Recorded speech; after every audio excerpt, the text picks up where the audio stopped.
యేసుక్రీస్తునామమున మీ అందరికి వందనాలు. మరొక రోజు దేవుడు మనకు ఆయుష్ ఇచ్చి మరి ఏ రీతిగా ఇచ్చాడంటే దేవాది దేవునికి యేసుక్రీస్తునామమున వందనాలు. మరి పాత నిబంధన గురించి ఒక భక్తుడి చరిత్ర మనం తెలుసుకుందాం.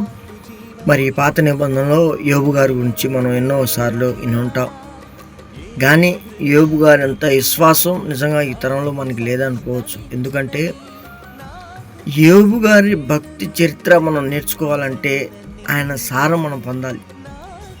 దేవుడు ఆ సమయంలో పాత నిబంధనలో మరి దేవదూతలతో మాట్లాడిస్తూ మరి దేవదూతలు మరి ఆ కాపుదలు దయచేస్తూ ఆ కాలాల్లో మరి యోబు గారు నిజంగా చెప్పాలంటే ఆయనంత విశ్వాసం భూమి మీద ఎవరికి లేదయ్యా. ఎందుకంటే విశ్వాసాన్ని బట్టి క్రియలు ఉంటుంది, విశ్వాసాన్ని బట్టే ఏదైనా మనం పొందొచ్చు. ప్రేమ అనేది దేనిలోనైనా మనం పొందొచ్చు, విశ్వాసం. ఆ విశ్వాసంలో యోబు గారు ఎంత ధన్యత పొందుకున్నారంటే నిజంగా దేవుని ఇష్టానుసారంగా బతికాడనుకోవచ్చు. మన భూమి మీద, ఇదే భూమి మీద మనం నివసిస్తున్న ఈ భూమి మీద పిల్లలు చనిపోయారు, ఆస్తి కోల్పోయాడు, అన్ని సమస్యని కోల్పోయాడు యోబు గారు.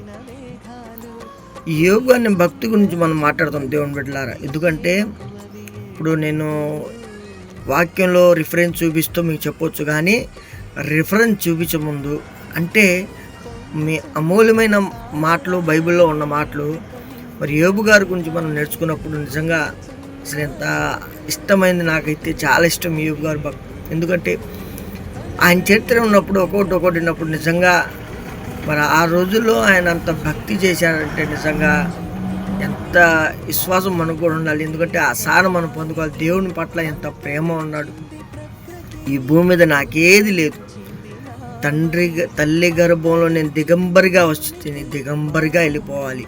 బా, అసలు ఆ ప్రేమ నిజంగా ఎంత, ఆ మాట ఎవరు చెప్పలేరండి ఈ రోజున మనం అందరం. ఎందుకంటే సంపాదించడానికి అనేక మార్గాలు వెతుకుతాం, సంపాదించడానికి మన పిల్లల సైతం కూడా మనం చదివించి వాళ్ళు గొప్పలుగా మనం చూసుకుంటాం. కానీ వాళ్ళు దేనికోసం ప్రయాస పెట్టిస్తాం తెలుసా? ధాన్యాల కోసం సంపాదించాం. కానీ మనం అనొచ్చు, కానీ అట్ట కోసం నేను చేయను, ఇట కోసం నేను చేయను, అటు చేయను, ఇటు చేయను అని అంటాం. కానీ నిజంగా దేవుని ప్రేమ ఎంత పొందాలంటే తల్లి గర్భంలో మనం దిగంబరిగా వచ్చి దిగంబరిగా వెళ్ళిపోవాలి. ఎక్కడికి? దేవుడు మనకి యాత్రిక భూమి మీద పంపించాడు, యాత్ర ముగించుకొని మనం వెళ్ళిపోవాలి. యోబు గారు అదే నేర్చుకున్నాడంటే అంత విశ్వాసం యోబు గారు చెప్పినప్పుడు ఆయన నాకు మరోసారి వందనాలు. సరే.